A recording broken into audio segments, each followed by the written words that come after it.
Hi, everyone. Unless you've been on vacation on a mountain somewhere with no internet access, you're probably aware of what's been going on in Israel and Gaza.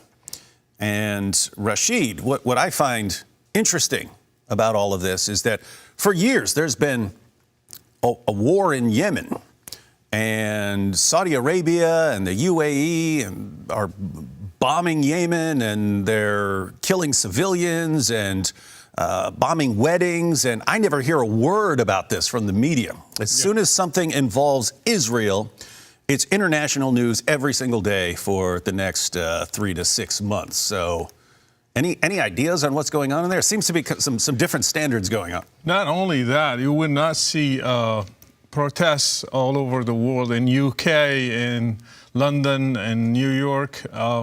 When the Yazidis were sold as sex slaves, nobody did that. When the Christians in Mosul, in Iraq, they were kicked out of their city, nobody did any protest in UK, or you didn't see hundreds of thousands of people. You didn't see those universities are making protests and signs against Muslims attacking Christians and asking jizya from them or to convert to Islam. You only see it now because really we don't care about the victims, because we care only who is the perpetrator. If it's a Jew, then we care. You mentioned Yemen, for example. It has been since 2011. It's almost 11 years. And now we have 150,000 deaths because of that war. 11,000 of them are children. And you can it's very easy to find the pictures of like starving kids. I mean, they're nothing but bones with skin, and they can't even move. They're lying on the ground because they're starving. We don't hear a word about this. Because it's Saudi Arabia and United Arab Emirates. It's Muslims who are doing those things, so nobody cares. Only we care if Jews are involved, because we don't want them to be taking the land of Muslims or making any harm to any Muslim, even if it's Hamas and even if they are terrorists. We don't want them to harm them. Now, wait a minute. We've got like 49 Muslim majority countries, a huge portion of the world, and then you've got this tiny little piece of land, and it's anything that happens on that little piece of land.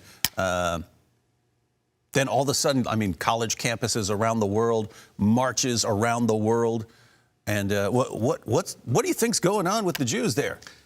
Jews are, since the beginning of Islam, they are hated by the first Muslim community, including Muhammad, until today. And that hatred, it needs a trigger.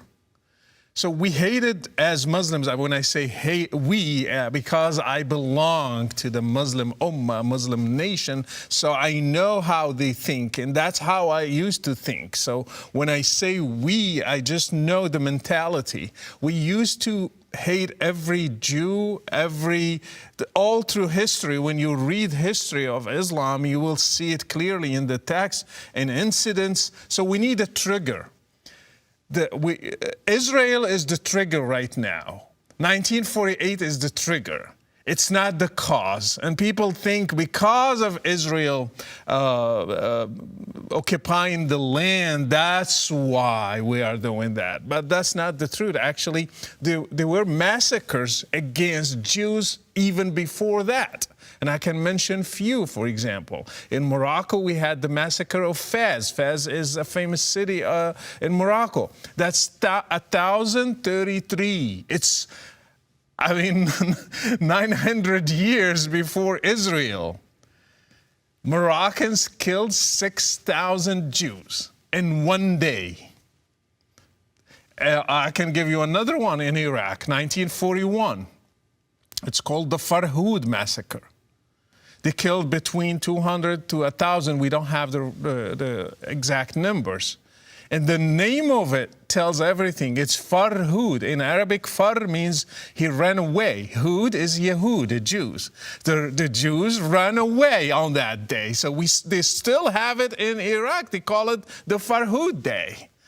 So the day when the Jews left. It's 1941. Israel didn't exist back in those days. We have one, and also the Hebron massacre. It happened before the foundation of Israel. We had 67 Jews that were killed.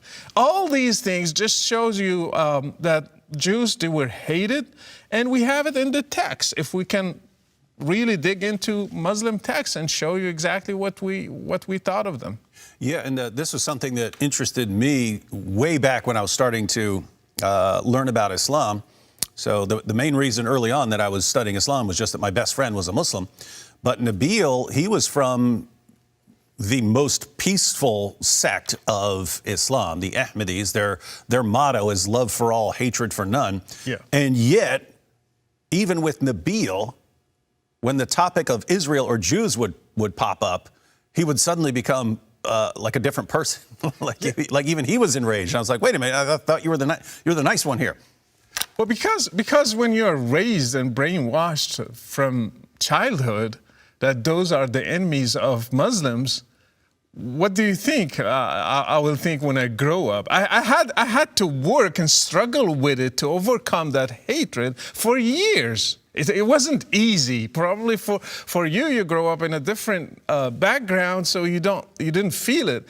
I felt it so strong. You can't even shake a hand of a Jew because all the ideas that they taught us, that he is unclean, he is cursed, he is hated by God, they are the enemies of our prophet, they tried to kill him, they tried to bewitch him. There's, all this history, it's embedded in our DNA. So when you think of a Jew, what image is going to come to your mind if you were raised since childhood to think they are the monsters, they are the killers, they are the bloodsuckers? So what are you going to think about them when you see a Jew? And this is, I find this really interesting how this unfolded in the lifetime of Muhammad, because when he's in Mecca, it seems like his view is, hey, it's Muslims and Christians and Jews, and we're all going to be united against the pagans and the polytheists and so on.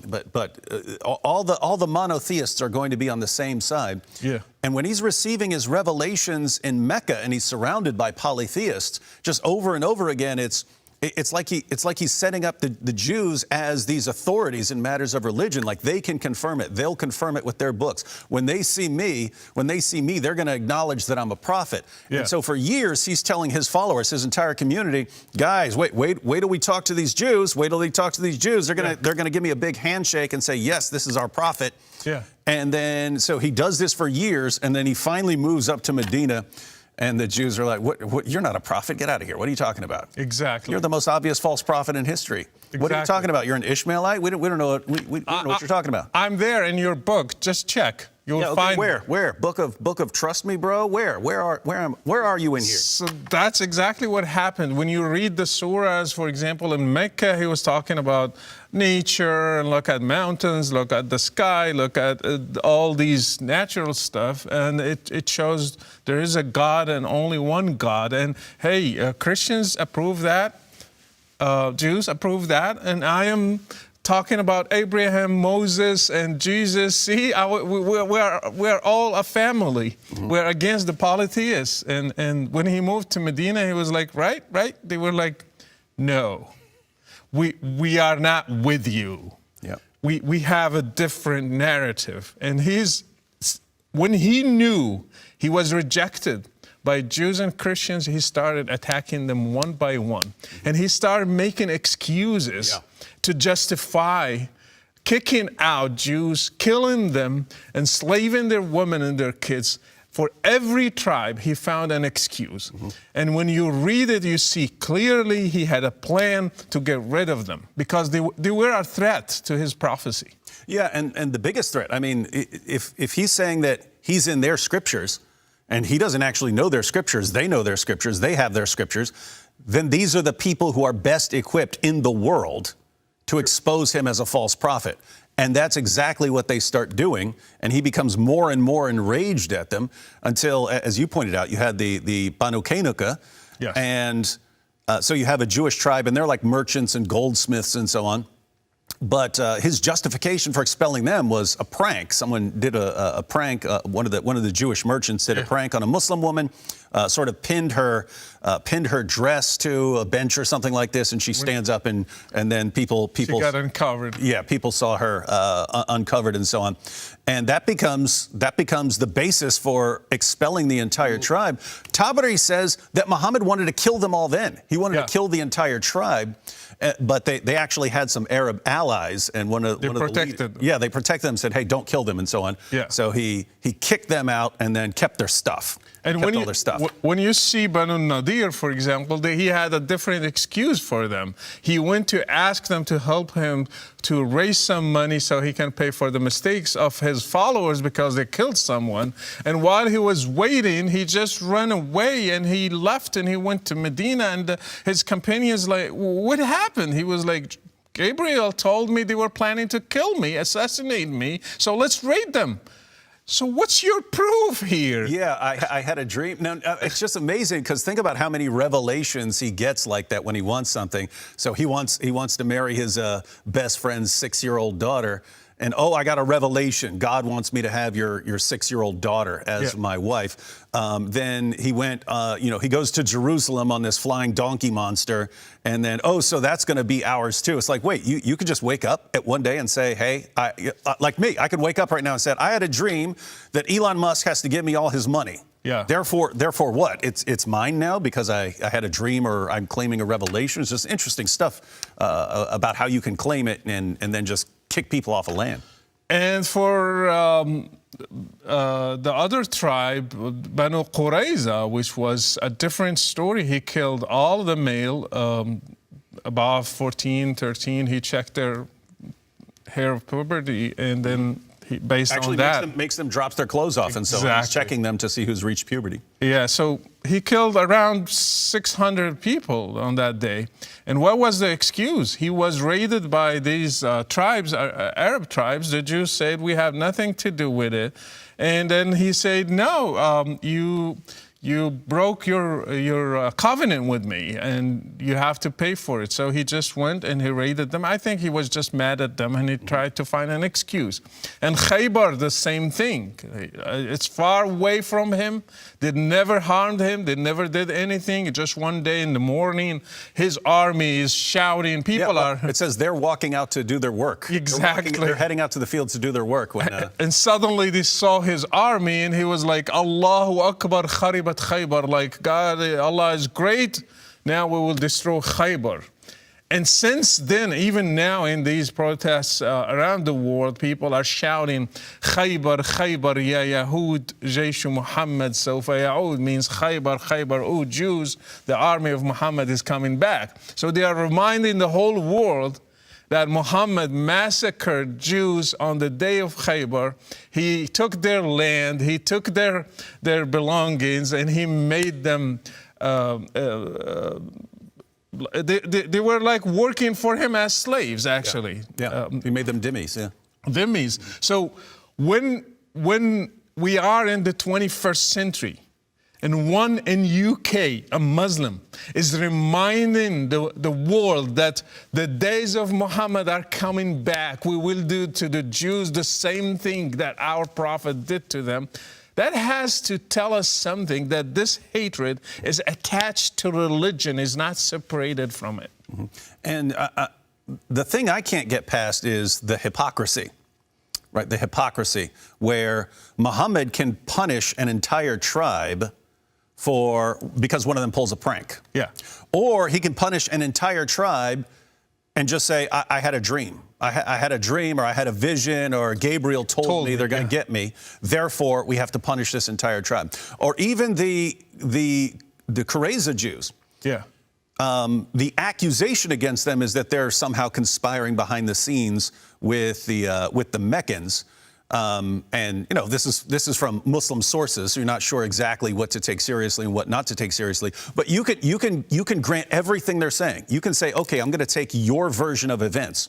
Yeah. Their version of events, they knew exactly who they were accusing of conspiring with these guys, and yet he punishes the entire population.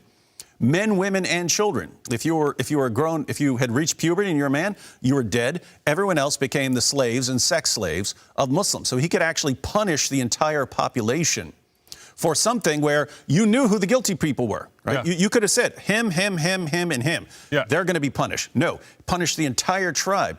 And the reason I find this absolutely hypocritical is we would agree, if you have an army, then it's your army versus their army. Try to keep the civilians out of it and so on. There was no concept of that for Muhammad. It was someone from your group did this, therefore we will crush you all. Actually, the Jewish tribes, if you read history, didn't have army.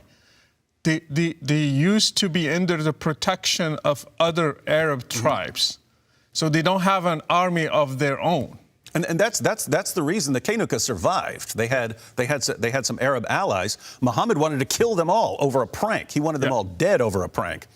And they had some allies who stepped in and said, no, don't kill them. So going back to my point that this is related to religion, I grew up as a Muslim. And the first thing we learn is the Fatiha, the opening, how to pray with it. And everybody around me, not just me, we knew that the last verses of the Fatiha are about Jews and Christians. If you read them, the path of those those you have blessed, means they're talking to Allah, not those who you are displeased with or who are astray. مغضوب عليهم ولا الضالين غير المغضوب عليهم ولا الضالين. It means Jews and Christians. Actually, it says the ones that you cursed or you are angry at them, you are mad at them, and those who went astray. The ones who went astray are Christians. The ones who are cursed are the Jews. Imagine you repeat that 18 times a day. And you are just repeating that in every prayer, every time, and in your mind it's related to Jews and Christians, then you have a problem there, because that's brainwashing, actually. A child is raised to remember that the ones who are cursed are Jews, the ones who went astray are Christians, and are repeated daily, 5 times a day, and you repeat it in every unit in the prayer, not just one of them. So imagine a kid growing up like this. What is he going to think about Jews and Christians when he grows up? You definitely don't want to be like those guys, right? So wait, just to recap here for people who aren't familiar with Islamic prayers. Yeah. So you're saying you have your 5 daily prayers. Yes. And during your prayers, you recite the opening surah of the Quran, Surah Al-Fatiha. Yeah. And you're saying in Surah Al-Fatiha, you've got this, you've got Muslims around the world saying, Allah, don't make us like these two groups. Don't make us like those, the ones who are cursed or the ones who are astray.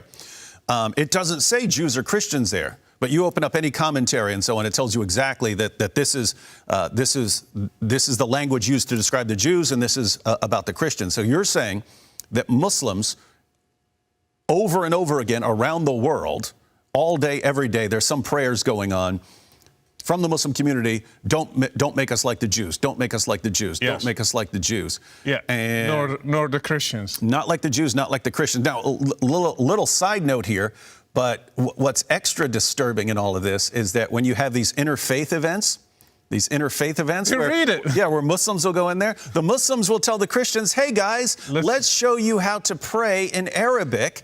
And they'll have Christians recite this prayer. The Fatiha. Yeah, talking about how they're astray and how the Jews are under Allah's curse. So it's repeated 7. If you pray just the 5 mandatory prayers, that's 17 repetition per day. If you add to it, because we don't really just pray those 17, we pray other prayers, we add them to them. So most likely it's 20 or more. So you are repeating 20 times a day the same thing if you are really a devout Muslim.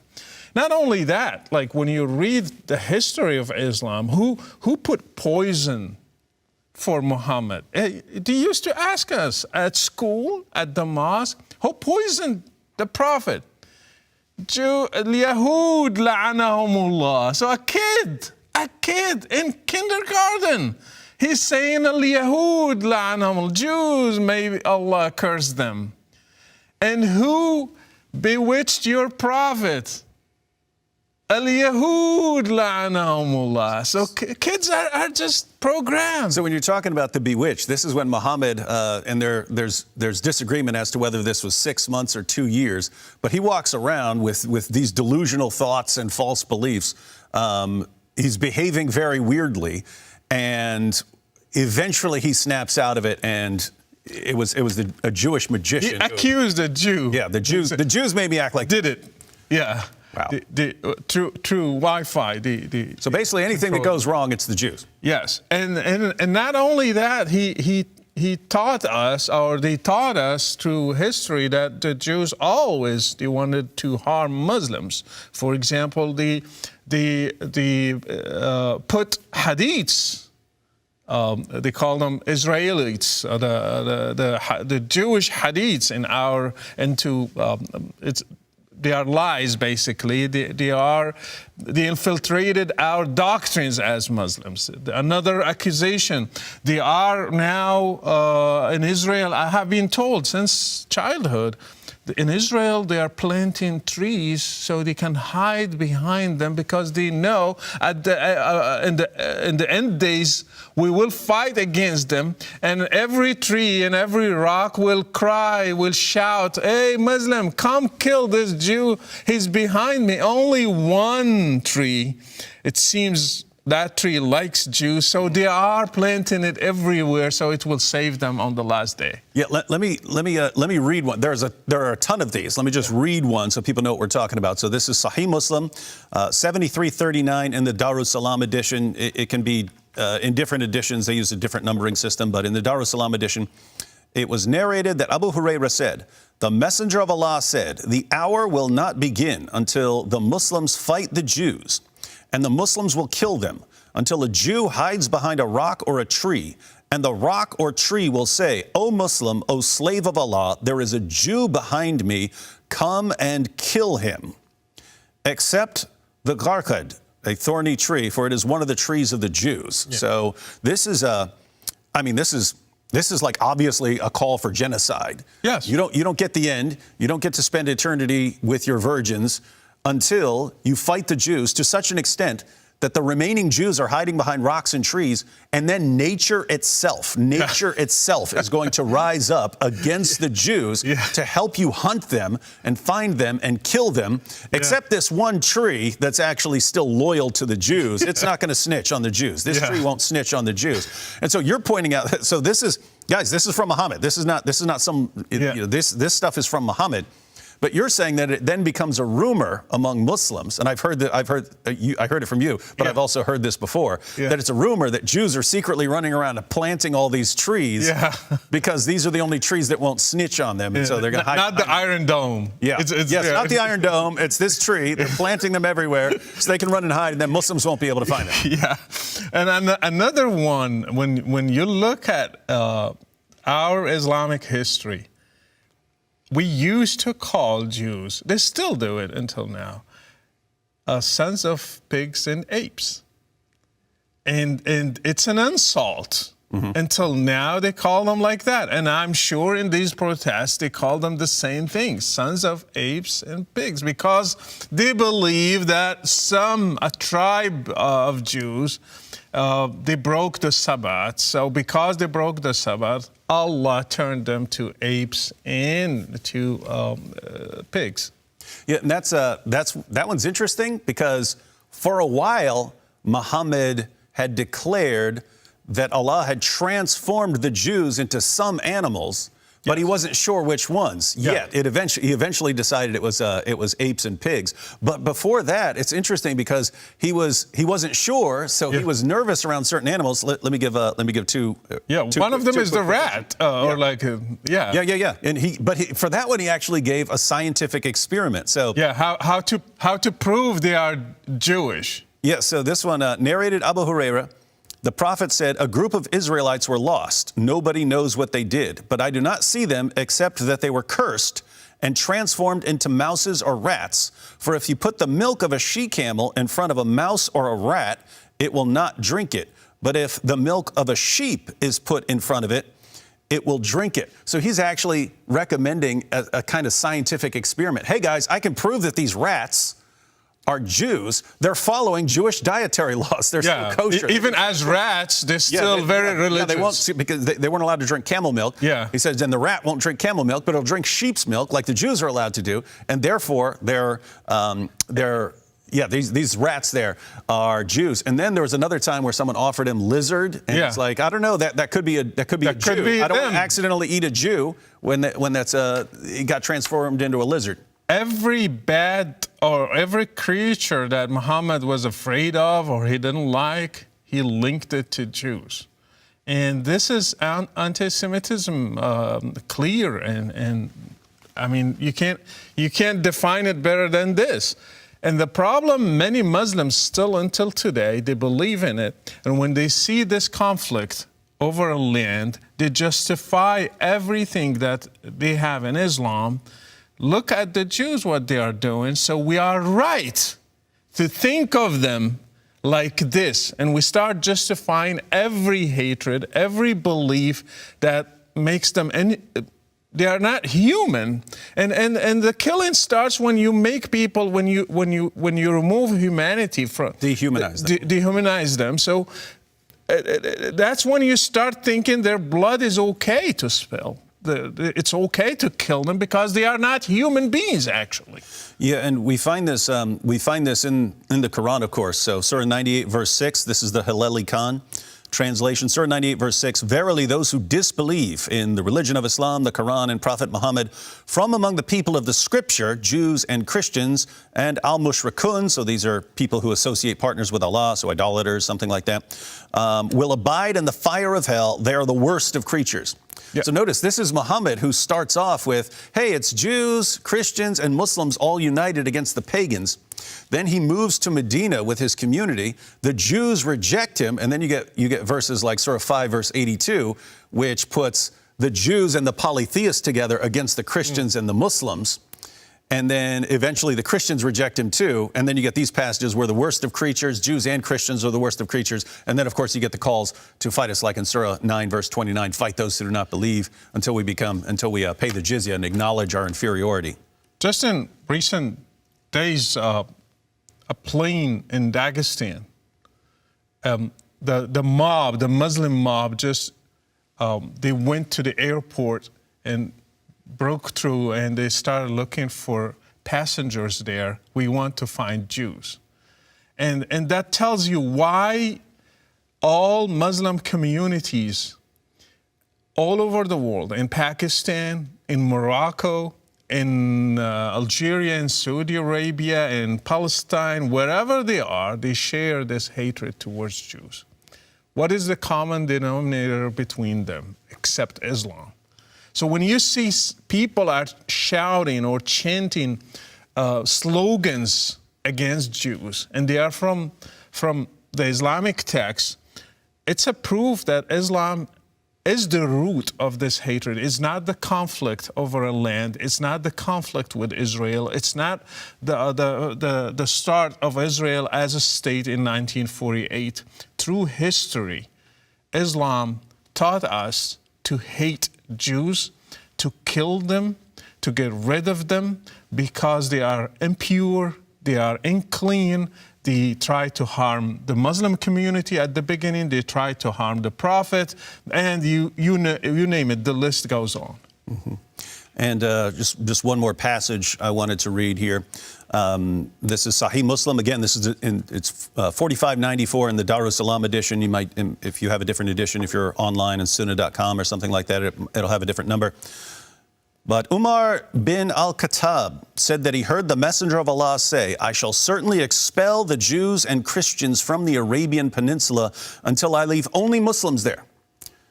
Now, why I find that interesting is there were Jews and Christians in Arabia before Muhammad. True. Muhammad comes along, and once he rises to power, he can say, "Everyone go. I only want Muslims here. Everyone else has to get out." And he can expel Jewish tribes if they're strong enough. If they have alliances with other Arab tribes, then he might expel them. If they don't have alliances, he can just slaughter them. But he can just go into an area and say, "I want this area just for Muslims. Everyone else get out, even though you were here before me." Yeah. That's not what happened in Israel, but that's what Muslims say happened in Israel, right? It's just that there's the Palestinians, they're living there, they're there forever, they're their own people group, until Jews come in and kick them off their land, and now they're just fighting to get their land back. Point is, that's not at all what happened. Yeah. Historically, that is factually false. That did not happen. But that is the standard story. And the point is, even if we went with the standard story, which is false, it would be completely justified using the exact same method of Muhammad. According to Muhammad, one religious group can come into an area, take over the area, and say, "Everyone else get out." And there's nothing you can do about it as long as they're more powerful. So all I ever hear is hypocrisy, because Muslims are saying, "Look what they did, look what they did." And they get it wrong, what actually happened. But they say, "Look what they did. This is wrong. This is immoral. This is evil." And it's exactly what your prophet actually did to the Jews and Christians of Arabia. I think we need to do another video where we discuss the historical facts about the conflict. All right. Well, I hope this was a good introduction into the problem. As far as I can tell, because the Jews of Arabia rejected Muhammad, and they were the ones who were in the best position to expose him as a false prophet. Jews and Christians, because he appealed to our scriptures and he appealed to us as people who were going to confirm him. When Jews and Christians started rejecting him, that was a massive threat to his community. He had put so much confidence in their testimony that they were going to confirm him, and their scriptures are going to confirm him, that when it turned out to be the exact opposite, this is a threat to, I mean, if I say, "Hey, you can know I'm a prophet," because they're going to say it, and they don't say it, they say, "What are you talking about? This guy's the most obvious false prophet in history." That's a threat to his status as a prophet. And so he becomes more and more enraged at them. Why doesn't he want Jews and Christians in the Arabian Peninsula at all? He knows they will convince his followers that he's a false prophet. So you have to get these guys as far away from you as possible, can't have them here. And then, of course, you end up with all these stories. Muhammad, I mean, even as he's dying, is calling Allah to destroy the Jews and Christians. Yes. And he says it's because they turn their places, they turn the graves of their prophets into places of worship, even though, I mean, he's in the mosque in Medina, right? So place of worship. So his own followers, by his own standard, would be cursed. But you just have this, now it's built into Islam, that Jews are the supreme enemies of Muslims. You don't get your rewards on Judgment Day until you slaughter the Jews. And then all of a sudden you get the nation of Israel, and it becomes the target of rage around the world. And so, guys, we look at this situation, it's a really, really rough situation. You wonder what you can do, but I have to say, until we deal with the hatred of Jews in the Muslim sources, you're not going to see a nice outcome here.